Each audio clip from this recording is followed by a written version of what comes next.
நம்ம எந்த வேலை செய்யறோங்கிறது முக்கியம் இல்லைங்க. செய்யற வேலை மனசுக்கு பிடிச்சி செய்யறோமா அதான் முக்கியம். அரண்மனையில் இருந்ததா ராஜாவா? எங்க இருந்தாலும் சந்தோஷமா இருந்து இல்லாதவங்களுக்கு இருக்கிறத கொடுக்கறவங்க எல்லாருமே ராஜா தான். இத பாருங்க, இங்க சந்தோஷம் இருந்தா எங்க போனாலும் சந்தோஷம் தான். இங்க சந்தோஷம் இல்லைன்னு வச்சுக்கோங்க, எங்க போனாலும்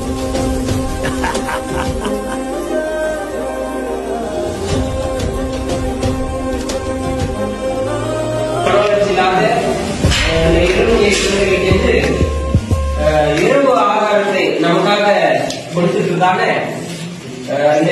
வந்து பாத்தீங்கன்னா ஒரு 3:30 மணி அளவில் வந்து பாத்தீங்கன்னா கொடாரி கண்ணன் சார் வந்து அவர் ஆபீஸ்ல இருந்து ஒரு ஆள் அனுப்பி இருந்தாரு. இரவு சாப்பாடு நான் உங்களுக்கு கொடுக்குறேன் அப்படின்னு சொல்லிட்டு ஒரு 10 நிமிஷம் லேட்டா கொடுத்துருந்தா நம்ம சமைச்சிட்டு இருப்போம். நம்ம ஆசை சாப்பாடு தான் சாப்பிட்டுருக்கோம். ஆனா கடவுள் எப்படி வந்து வெளிநாட்டுல இருப்பாரு, அவங்க அந்த இடத்துல அப்படியே வந்து நான் சாப்பாடு செய்யற இடத்துல வந்து நிக்க வச்சு